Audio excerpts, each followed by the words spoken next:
Hey guys, Dave here with Transfer Express, and today we are covering how to properly store your screen printed or digital heat transfers, along with some great inspiration on how we've seen some apparel decorators keep their orders organized.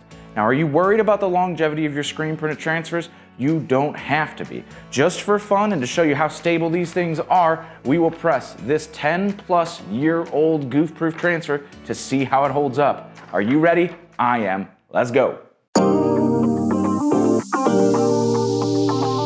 Transfer Express is the leading supplier of digital and screen printed heat transfers for apparel printing. With 2 production facilities in Arizona and Ohio, we're able to meet the demand for our customers nationwide. Everything we do is focused on making sure we send high quality, fashionable, custom transfers on time and on a budget. Here at Transfer Express, we are pretty proud of our screen printed and digital heat transfers. Now, not only are they really easy to apply, but they last.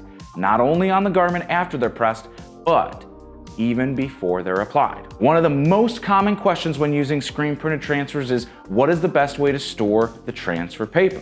And what's the shelf life of these transfers? Screen printed transfers are printed using a plastisol ink, and that is the same inks used in direct screen printing. So they're gonna last long. To make sure you get the longest shelf life out of your transfers, they need to be stored in ways that prevents the ink from drying out. There is no concrete number of days, months, years that the transfers are good for. This all depends on how the transfers are stored to keep the inks and adhesive in tip-top shape. Stored correctly, plastisol transfers could last for many, many years. If you keep them in your car and they're fluctuating temperature on hot or cold days, I wouldn't expect those to last all too long. The most important thing to remember is to test the transfers if you are pulling them out of storage. Now, if you test the transfer according to the application instructions and it doesn't adhere to the fabric, then the plastisol inks are past their prime and the transfers are gonna have to be reordered. On a stable climate controlled environment, absolutely, you're gonna have them last for years, maybe 10+. We'll see how this one applies. Now that we're back here at the press, we just cut off this extra piece of the transfer sheet. And as you can see here, it's got a old liner print on it. So we can tell this is an old transfer. This is a goof-proof that's been stored in a filing cabinet here in our office for over 10 years. So we're gonna hope these inks are still good. And just before we go ahead and run any full runs of shirts or anything, you want to test and make sure that the transfers still work. Before we have it all done, we will go ahead and pre-press our shirt, removing any moisture and wrinkles, just like we do before we press any shirt. And now that that's up, we'll take our graphic, set it down here, and we have all our collars and seams off of the garment. So now that it's all placed and ready to go, we'll go ahead and pull it down and apply it for that goof-proof 4 to 6 seconds.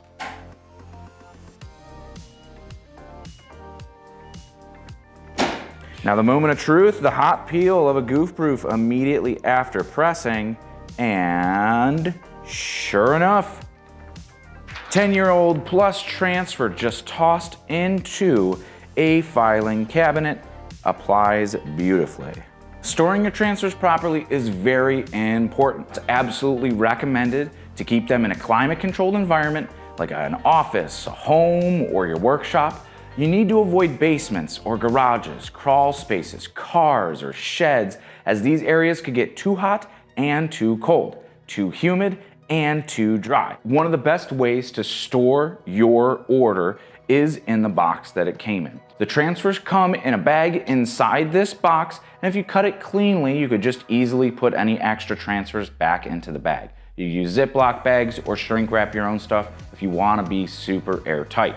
This box is going to keep it out of direct sunlight and keep it in a somewhat kind of climate controlled environment, especially if the room around it is climate controlled. You're not going to get too much temperature fluctuation in here. We also include a little square, a little rectangle on the front of the box to be able to put your order number or the customer's information. Now, if you are worried about your customers seeing any of our branding on the box at your shop, you could easily just take the box and turn it inside out, just like we did to this one. As you can see, you have the entire outside of the box now available to write on, put your own logo on, and put the customer information. We keep our own marketing department transfers right in a storage cabinet that holds a whole bunch of transfers. Now, every couple years we have to go through and purge them, but if you added another cabinet or a flat file or anything in your location, you could go ahead and store as many transfers as you want.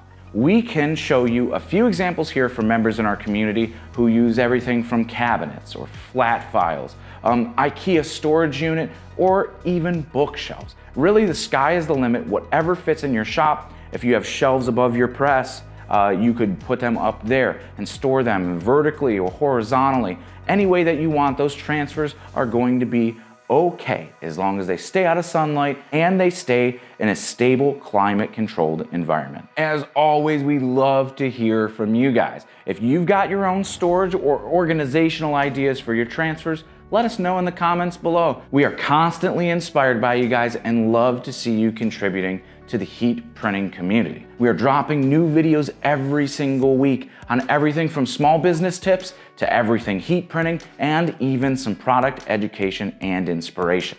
But until next time, I'm Dave and happy pressing.